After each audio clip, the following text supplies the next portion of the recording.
Welcome to the Dragon's Library, a podcast where I, the Dragon, talk about all the media I enjoy, past and present. If you like this podcast, please subscribe. Alright, everybody. Well, I'd like to welcome you all back. Well, anyone who's listening, that is. We've got something interesting today because it just so happens one of the things I wanted to review this week has something new coming out! Yay! For those of you who can't figure it out, it's Godzilla, King of the Monsters. That's what we're talking about today. Since the Godzilla vs. Kong is coming out Wednesday, I figured I should swap things around. So, the new schedule for this week is going to be a movie, Godzilla, King of the Monsters, for today. And on Friday, we're going to be talking about The Dragon Prince and why you should definitely be watching it. Anyway, moving on. Alright, let's be real here. You all know who Godzilla is. Everyone here probably has at least a basic understanding of Godzilla. He's just that well known to a certain extent. You know, giant radioactive monster. And you also know they had that recent movie in 2019 where they rebooted him. Well, the other movie that rebooted him, the original Godzilla one. That one was, like, the last few minutes of it were fun. You know, when Godzilla actually showed up, the rest was people running from something that may or may not have been Godzilla. But King of the Monsters is like, oh, we hear you wanted Godzilla? Here's your Godzilla! Roar! Oh, it's great. It's freaking amazing. I mean, I've watched some of the old Godzilla movies, and I've always liked the old special effects, but, like, CGI can do some amazing stuff when it's done well. And this movie is like everything you could want out of a giant monster movie. Giant monsters, massive scale destruction, and giant monsters fighting. There just so happens to be a kind of meh family drama in the middle of it. It's alright, whatever. Who cares about the human characters? It's freaking Godzilla. Yes. Oh, sorry. I'm sorry. I'm getting off topic because this is just so fun. So basically, if you've watched the old Godzilla movie or you've watched Kong, there's an organization called Monarch, and they study the kaiju, the giant monsters in the Godzilla universe. So after Godzilla's appearance in the first movie, and what we learned that and the fact that we learned about that they had been around for a while in Kong, it's revealed that Monarch has a lot of locations across the world where they found kaiju in hibernation of sorts, like they're sleeping. And so they are currently studying a lot of them. So Mothra, Rodan, and King Ghidorah, who's named Monster Zero, and who you all know is the bad guy for this because it was all over the posters. Anyway, there's a scientist who's working on a method of communicating with the monsters, maybe causing them to calm down or be tame, you know, so we don't have to worry about giant monsters destroying our city. I mean, that seems like a good idea.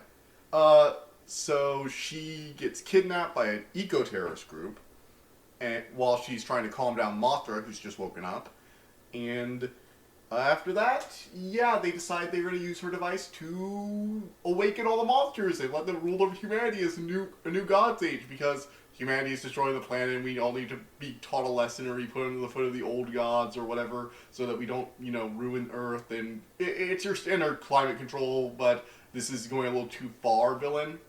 You know, the person with the good point of, hey, yeah, we're poisoning and destroying the planet. But their answer is, let's murder like half the population. You're Thanos villain, basically. It's okay. The villain's alright. I do like that he's very self-aware. Like, their plan is going kind of awry near the end. They go to wake up Ghidorah because they know apparently he's supposed to be in this universe a secondary alpha. So another alpha kaiju, one who could like control or at least dominate over the others like Godzilla does. So their plan is to wake him up, let him take over, and wake up all the other monsters to basically serve under him as he, you know, remakes the planet in the old ways with humanity under their feet.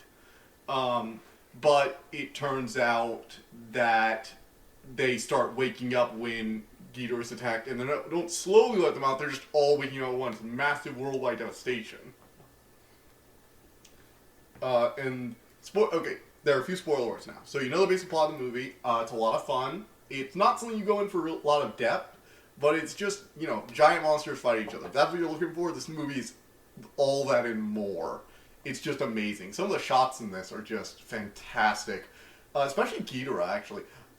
The design of the monsters. Okay, getting off the shop, but the design of the monsters is really good. King Ghidorah is probably one of the best representations of a multi-headed creature I've seen in cinema. Each head feels distinct. You have the leader, you have the secondary one, you have the kind of dopey third left head who's always having to be pulled back by the others.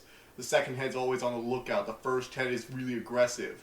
You get the sense that they're literally three different heads, three pieces of this beast, each with their own agenda in mind. I mean, it's very animalistic, but still, it's really good characterization.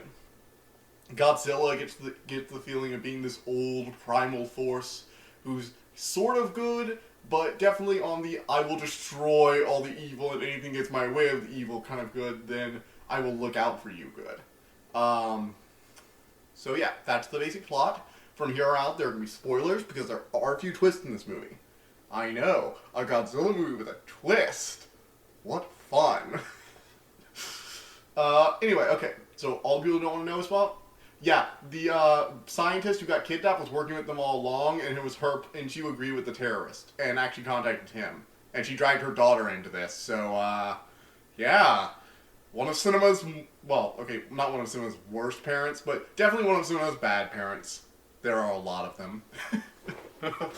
Seriously, what is it about cinema what is it about us that we just all want to see, like, horrible parents in every form of media? Like, I'm just thinking about all the bad parents in media who drag their children into, like, life-threatening supernatural conflicts. And it's like, wow, you all would get your children taken away by Child Protective Services in any sane universe. Okay. Basically, Monarch ends up bringing her ex-husband in when they believe she's been kidnapped to help with the device she was working on to try and track it.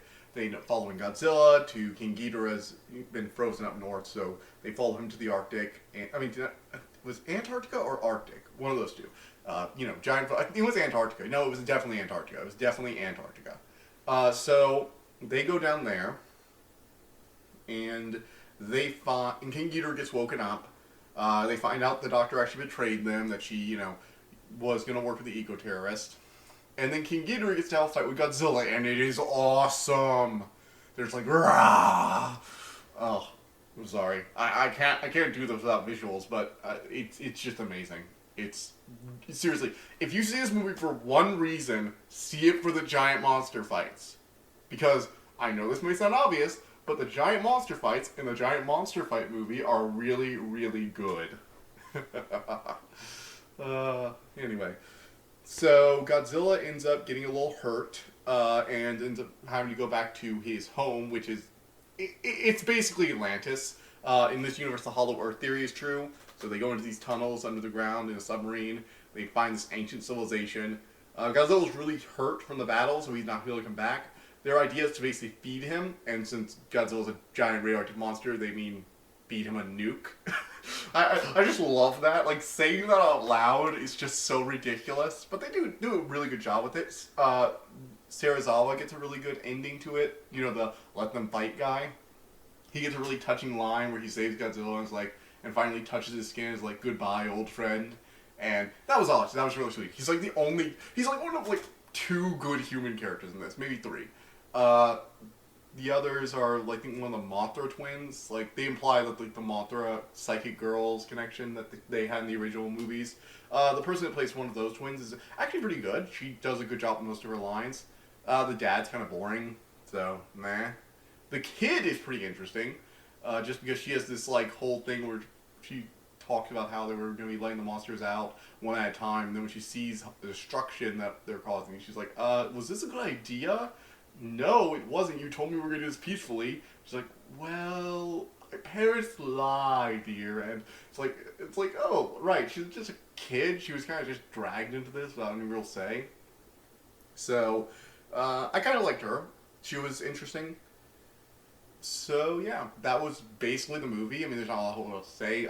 King Ghidorah summons a bunch of storms. The kaiju go everywhere. He has a final battle with Godzilla in DC. The mom ends up dying. The dad and the daughter survive. Godzilla is crowned the new king of the monsters. And, yeah, that's basically it. Fun movie with a lot of awesome monster fights. The final battle is between, I think it was King Ghidorah versus Godzilla, while Mothra and Rodan, he's a giant fire, flaming pterodactyl. I know that is so awesome, and it sounds awesome, and it is awesome. They fight up there.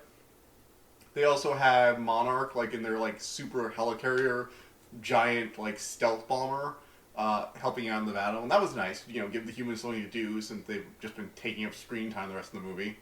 I make it sound like I didn't really want the humans there, and, like, I didn't. Like, Serizawa and his little arc, and even the Monarch guys were good, but we really didn't need this random family drama shoved into the movie with Godzilla. And people are like, well, what are you gonna do? You need a protagonist. It's like, Godzilla is your protagonist. You're making a movie about Godzilla. You don't need random human drama in the middle of that. You need humans to react to Godzilla. That's Monarch. They're the military people who are also trying to react to it, and you got Monarch saying, oh, we need the kaiju preserved. The military's like, get rid of them. You have that. That's a good basis. You want some humans in your movie.